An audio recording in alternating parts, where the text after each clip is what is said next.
Hello, ನಮಸ್ಕಾರ ಎಲ್ರಿಗೂ. ಕಡಲೆಕಾಳನ್ನು use ಮಾಡಿ ಕಾಮನ್ ಆಗಿ ಸಾಂಬಾರ್, ಪಲ್ಯ ಅಥವಾ ಉಸುಳಿನ ಮಾಡ್ತೀವಿ. ಆದರೆ ನಾನಿವತ್ತು ಅದೇ ಕಡಲೆಕಾಳನ್ನ ಯೂಸ್ ಮಾಡಿ ಒಂದು ಹೈ ಪ್ರೋಟೀನ್ ಚಾಟ್ನ ಹೇಗೆ ಮಾಡೋದು ಅಂಥೇಳಿ ತೋರಿಸ್ಕೊಡ್ತೀನಿ. ದಲಾಲ್ಸ್ ಡೆಲಿಕಸಿಗೆ ಸ್ವಾಗತ. ಮೊದಲು 1 ಕಪ್ ಕಡಲೆಕಾಳನ್ನ 8 ಗಂಟೆ ನೀರಲ್ಲಿ ನೆನೆಸಿ ಕುಕ್ಕರಲ್ಲಿ 7ರಿಂದ 8 ವಿಷಲ್ ಬೇಯಿಸಿ ತೊಗೊಂಡಿದ್ದೀನಿ. ಇದನ್ನ ಒಂದು ಮಿಕ್ಸರ್ ಜಾರಲ್ಲಿ ನೀರು ಹಾಕದೆ ಸ್ವಲ್ಪ ತರಿಯಾಗಿ ರುಬ್ಕೊಂಡು ತೊಗೋಬೇಕು. ಒಂದು ಬೌಲಲ್ಲಿ ಇದನ್ನ ಟ್ರಾನ್ಸ್ಫರ್ ಮಾಡಿ ಪಕ್ಕದಲ್ಲಿಡೋಣ. ಈಗ ಒಂದು ಚಾಪರಲ್ಲಿ 1 ಈರುಳ್ಳಿ, 1 ಗೆಡ್ಡೆ ಬೆಳ್ಳುಳ್ಳಿ, 1 ಇಂಚು ಶುಂಠಿ, 2 ಮೆಣಸಿನ್ಕಾಯಿ, ಸ್ವಲ್ಪ ಕೊತ್ತಂಬರಿ ಸೊಪ್ಪನ್ನ ಹಾಕಿ ತರಿಯಾಗಿ ಇದನ್ನ ಬ್ಲೆಂಡ್ ಮಾಡ್ಕೋಬೇಕು. ನೀವು ಬೇಕಿದ್ರೆ ಮಿಕ್ಸರ್ ಜಾರಲ್ಲಿ ಕೂಡ ಹಾಕ್ಕೋಬೋದು, ಆದರೆ ತುಂಬ ಫೈನ್ ಪೇಸ್ಟಾಗಿ ಮಾಡ್ಕೋಬೇಡಿ. ಇದು ಸ್ವಲ್ಪ ತರಿಯಾಗಿದ್ರೇ ತುಂಬ ಚೆನ್ನಾಗಿರುತ್ತೆ.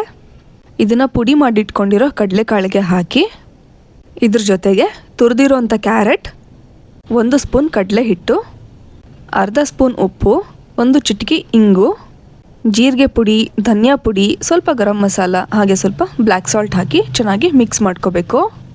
ಇದಕ್ಕೆ ನೀರು ಹಾಕೋ ಅವಶ್ಯಕತೆ ಇಲ್ಲ. ಕಡಲೆಕಾಳಲ್ಲಿ ಹಾಗೆ ಈರುಳ್ಳಿಲಿ ಒಂದು ಮಾಯಿಶ್ಚರ್ ಇರುತ್ತೆ, ಅದಷ್ಟೇ ಸಾಕು. ಇದೆಲ್ಲ ಪೂರ್ತಿ ಕಲಿಸ್ಕೊಂಡಾದ್ಮೇಲೆ ಕೈಯಲ್ಲಿ ತಗೊಂಡು ಈ ಥರ ಪ್ಯಾಟೀಸ್ ಥರ ಮಾಡ್ಕೊಳ್ತಾ ಇದ್ದೀನಿ. ಇದು ಡಯಟ್ ಮಾಡೋರಿಗೆ ಒಂದೊಳ್ಳೆ ಫುಡ್ ಅಂತಲೇ ಹೇಳ್ಬೋದು. ಕಡಲೆಕಾಳಲ್ಲಿ ಫೈಬರ್ ಹಾಗೆ ಅಯನ್ ಕಂಟೆಂಟ್ ತುಂಬ ಚೆನ್ನಾಗಿರುತ್ತೆ. ಹಾಗೆ ಇದು ಬ್ಲಡ್ ಶುಗರ್ ಕೂಡ ಮ್ಯಾನೇಜ್ ಮಾಡುತ್ತೆ.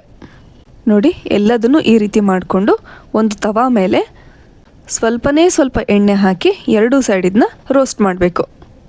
ಎಣ್ಣೆ ಬೇಡ ಅಂತಂದರೆ ತುಪ್ಪ ಕೂಡ ಹಾಕಿ ನೀವು ಇದನ್ನ ರೋಸ್ಟ್ ಮಾಡ್ಕೋಬೋದು. ನಾನು ಇದರಿಂದ ಚಾಟ್ನ ಮಾಡ್ತಿರೋದ್ರಿಂದ ಸ್ವಲ್ಪ ಮೊಸರು ಹಾಕ್ತಾಯಿದ್ದೀನಿ, ಅದಕ್ಕೆ ತುಪ್ಪನ ಅವಾಯ್ಡ್ ಮಾಡಿದ್ದೀನಿ. ನೋಡಿ, 2 ಸೈಡ್ ಇದು ಚೆನ್ನಾಗಿ ರೋಸ್ಟ್ ಆಗಿದೆ. ಇದೇನಿಲ್ಲ ಅಂದರೂ ಒಂದು 10 ಮಿನಿಟ್ಸಲ್ಲಿ ಆಗೋಗುತ್ತೆ.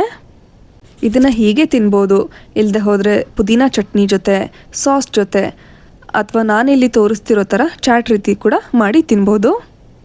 ಒಂದು ಅರ್ಧ ಕಪ್ ಮೊಸರಿಗೆ ಅರ್ಧ ಸ್ಪೂನಷ್ಟು ಸಕ್ಕರೆ ಹಾಕಿ ಚೆನ್ನಾಗಿ ಬೀಟ್ ಮಾಡಿಕೊಂಡು ಇದ್ರ ಮೇಲೆ ಹಾಕ್ಕೊಳ್ತಾ ಇದ್ದೀನಿ. ಬೇಸಿಗೆ ಟೈಮಲ್ಲೆಲ್ಲ ಜಾಸ್ತಿ ಎಣ್ಣೆಲಿ ಕರೆದಿದ್ದು ತಿನ್ನೋಕ್ಕಾಗೋದಿಲ್ಲ. ಈ ರೀತಿ ಲೈಟಾಗಿರೋದೇನಾದರೂ ಮಾಡಿಕೊಂಡ್ರೆ ಚಾಟ್ಸ್ ತಿನ್ನಂಗೂ ಆಗುತ್ತೆ, ಹಾಗೆ ತುಂಬ ಲೈಟಾಗೂ ಫೀಲ್ ಆಗುತ್ತೆ. ಹೆಲ್ತಿಗೂ ತುಂಬ ಒಳ್ಳೆಯದು. ಮೇಲ್ಗಡೆ ಸ್ವಲ್ಪ ಚಾಟ್ ಮಸಾಲ, ಬ್ಲ್ಯಾಕ್ ಸಾಲ್ಟ್ ಹಾಗೆ ಕೊತ್ತಂಬರಿ ಸೊಪ್ಪಿಟ್ರೆ ಬ್ಲ್ಯಾಕ್ ಚೆನ್ನ ಕಬಾಬ್ ರೆಡಿ ಆಗುತ್ತೆ. ಮಕ್ಕಳಿಗೆ ಸ್ವಲ್ಪ ಅಟ್ರಾಕ್ಟಿವ್ ಆಗಿ ಕಾಣಿಸ್ಲಿ ಅಂತ ಹೇಳಿ ಈ ರೀತಿ ಕೂಡ ಮಾಡ್ಕೋಬೋದು. ಈ ಹೈ ಪ್ರೋಟೀನ್ ರಿಚ್ ರೆಸಿಪಿ ನಿಮಗೆ ಇಷ್ಟ ಆಗಿದ್ರೆ ಲೈಕ್ ಮಾಡಿ ಹಾಗೆ ಶೇರ್ ಮಾಡಿ. ನನ್ನ ಚಾನಲ್ನ ಸಬ್ಸ್ಕ್ರೈಬ್ ಆಗೋದು ಮಾತ್ರ ಮರಿಬೇಡಿ.